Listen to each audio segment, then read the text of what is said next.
Students, आज हम discuss करने जा रहे हैं who is the founder of matrices, what is matrix and how to we denote it, what is entry of a matrix, order of a matrix, equal matrices and what is the concept of row and column in matrix. So let's begin.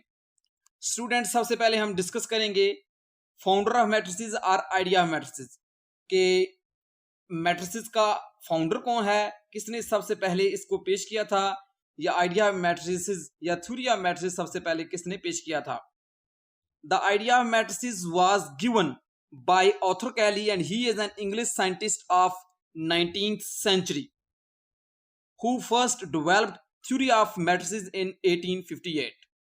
यानी कि सबसे पहले जो idea of matrices या theory of matrices जिस साइंसदान ने पेश किया था वो उसका नाम आर्थर कैली था और इसका तल्लुक इंग्लैंड से था और इसने सबसे पहले थ्योरी ऑफ मैट्रिसेस 1858 यानी 1858 में पेश किया था।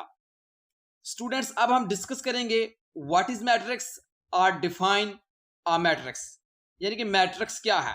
इसकी डेफिनेशन कुछ इस तरह से होगी, a rectangular array or a formation of a collection of real numbers such as 0 1 2 3 and 7 and such as 1 3 4 and now we write 7 2 0 and then enclosed by brackets is said to form a matrix like as। Students, अगर हम real numbers की कुछ collection ले और उनको इस तरह लिखें जैसे कि ये 1 3 4 और सेकंड 7 2 और 0 और शुरू में ओपन ब्रैकेट और लास्ट पे क्लोज ब्रैकेट लगा दें तो इस फॉर्मेशन को हम कहते हैं मैट्रिक्स। जबकि ये जो हमने नंबर्स लिए हैं 1 3 4 ये रियल नंबर्स होने चाहिए, ना कि कॉम्प्लेक्स नंबर हों, इरेशनल, रैशनल, होल या कोई और नंबर। सिर्फ यहाँ पे यही शर्त है कि रियल नंबर्स हों।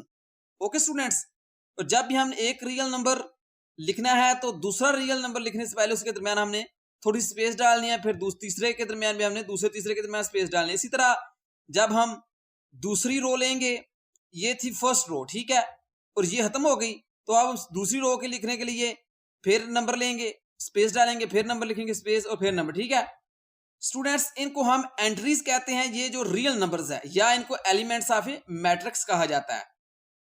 और यूजुअली हम आमतौर पे मैट्रिक्स को डिनोट करते हैं इंग्लिश के कैपिटल लेटर्स ABCD, इसी तरह के नंबर से हम इसको डिनोट करते हैं, जबकि ये नंबर्स होते हैं एलिमेंट्स ऑफ मैट्रिक्स और एंट्रीज ऑफ मैट्रिक्स।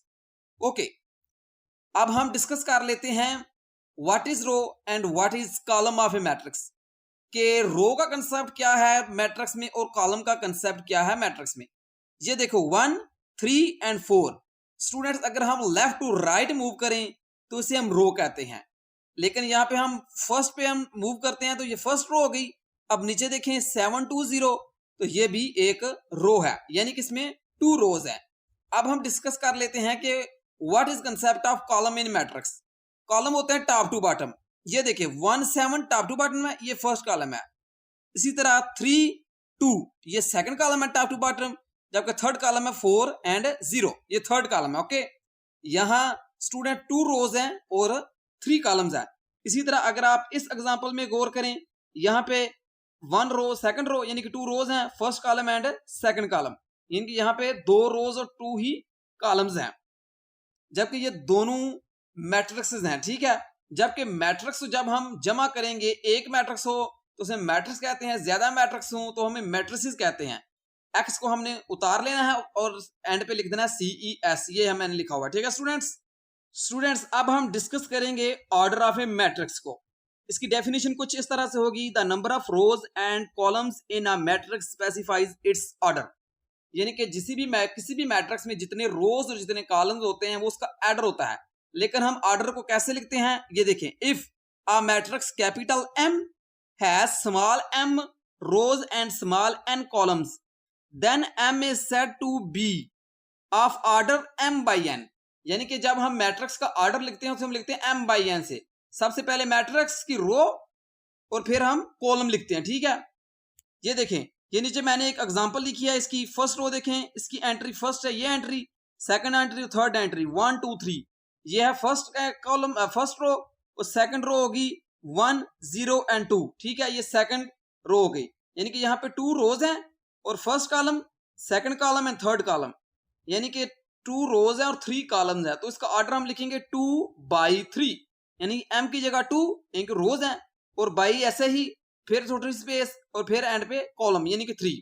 अब स्टूडेंट्स हम डिस्कस करेंगे इक्वल मैट्रिसेस को। इक्वल मैट्रिसेस क्या होती हैं? Let A and B be 2 matrices, then A is said to be equal to B and usually it is denoted by A is equal to B if and only if. अगर हम दो matrices ए और B ले लें और उनको हम उस वक्त एक दूसरे की इक्वल कहेंगे जबकि ये दो कंडीशंस वेरीफाई हो रही हूं। फर्स्ट कंडीशन क्या है? The order of A is equal to the order of B, यानी कि मैट्रिक्स का ए का भी ऑर्डर और मैट्रिक्स बी का ऑर्डर सेम होना चाहिए, एक जैसा होना चाहिए। जबकि सेकंड कंडीशन है their corresponding entries are equal, यानी इसमें कोरेस्पॉन्डिंग एंट्रीज भी इक्वल होनी चाहिए। एंट्रीज तो हम डिस्कस कर चुके हैं, अब हम आपको बताते हैं कि कोरेस्पॉन्डिंग एंट्रीज क्या होती हैं। स्टूडेंट्स, आमतौर पर हम इक्वल मैट्रिक्स को डिनोट करते हैं ए इज इक्वल टू बी। अब हम इसकी कुछ एग्जांपल्स डिस्कस कर लेते हैं। ये देखिए, मैंने एक एग्जांपल लिखी है, मैट्रिक्स ए लिखी है, इसकी फर्स्ट रो है 1 3, सेकंड रो है -4 एंड 2। जबकि मैंने बी मैट्रिक्स लिखी है, इसकी फर्स्ट रो है 1 2 + 1, जबकि सेकंड रो है -4 4 -2। क्या ये दोनों इक्वल मैट्रिसेस की फर्स्ट कंडीशन को वेरीफाई कर रही हैं? जी हाँ। इसका ऑर्डर देखें 2/2, इसका ऑर्डर भी 2/2, यानी कि इसमें भी 2 ही रोज और 2 ही कॉलम्स हैं, इसमें भी 2 ही रोज और 2 ही कॉलम्स हैं, यानी कि फर्स्ट कंडीशन तो वेरीफाई हो गई कि order of A is equal to order of B.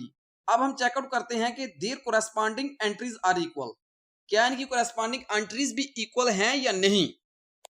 पहले तो हम बात कर लेते हैं कोरेस्पॉन्डिंग एंट्रीज को किसको कहते हैं। एंट्रीज होती हैं ये तमाम जो हमने रियल नंबर्स लिखे हैं। कोरेस्पॉन्डिंग एंट्रीज होती हैं कि मैट्रिक्स ए की फर्स्ट रो की फर्स्ट एंट्री इक्वल होनी चाहिए, एक जैसी होनी चाहिए मैट्रिक्स बी की फर्स्ट रो की फर्स्ट एंट्री। इसी तरह दूसरी एंट्री दूसरी की इक्वल, जबकि दूसरी रो की फर्स्ट एंट्री मैट्रिक्स बी की दूसरी रो की फर्स्ट एंट्री इक्वल होनी चाहिए, जबकि सेकंड रो भी सेकंड एंट्री भी इसी तरह होनी चाहिए। ये देखें, इसकी जो फर्स्ट एंट्री है 1 और इसकी फर्स्ट एंट्री 1, यानी कि दोनों इक्वल हैं। इसकी सेकंड एंट्री 3 और इसकी भी 3 है। कैसे? 2 + 1 3 होता है, ठीक है। सेकंड एंट्री, सेकंड रो की फर्स्ट एंट्री -4, यहाँ पे -4, यहाँ पे 2 है, यहाँ पे भी 2 बनता है 4 - 2, यानी कि सभी एंट्रीज सेम है। ये नहीं हो चाहिए कि यहाँ के +1 हो यहाँ पे -1 हो तो मैटर नहीं करता। मैटर करता है, क्योंकि +1 और -1 में बहुत ज्यादा डिफरेंस होता है, ये दोनों सेम नहीं होते। यानी कि इसकी फर्स्ट एंट्री इसकी फर्स्ट एंट्री इसकी सेकंड एंट्री इसकी सेकंड एंट्री सेम होनी चाहिए। इसी तरह नीचे भी, ठीक है, इसे बोलते हैं कोरेस्पॉन्डिंग एंट्रीज। ये देखें, इनमें तमाम कोरेस्पॉन्डिंग एंट्रीज इक्वल हैं। तो स्टूडेंट्स, अब मैं डिस्कस कर लेता हूं कि एक तो हमने एग्जांपल दी आपको इक्वल मैट्रिक्स की, अब हम आपको देते हैं कि नॉट इक्वल मैट्रिक्स। ये देखें सेकंड एग्जांपल, फर्स्ट इसकी जो मैट्रिक्स है L 2 3, सेकंड रो है -1 2, जबकि जहां पे M मैट्रिक्स है इसकी फर्स्ट रो है 2 3 और जबकि सेकंड रो है -1 एंड -2। आप देखें first condition order of L and order of M equal होना चाहिए। देखिए इक्वल है, इसमें भी 2 ही रोज और 2 ही कॉलम्स हैं, इसमें भी 2 ही रोज और 2 ही कॉलम्स हैं, यानी कि फर्स्ट कंडीशन तो वेरीफाई होगी। लेकिन क्या यहाँ पे सेकंड कंडीशन वेरीफाई हो रही है या नहीं? ये देखें, इसकी फर्स्ट एंट्री 2, इसकी भी फर्स्ट 2, ओके। इसकी सेकंड एंट्री 3, इसकी भी 3, ओके।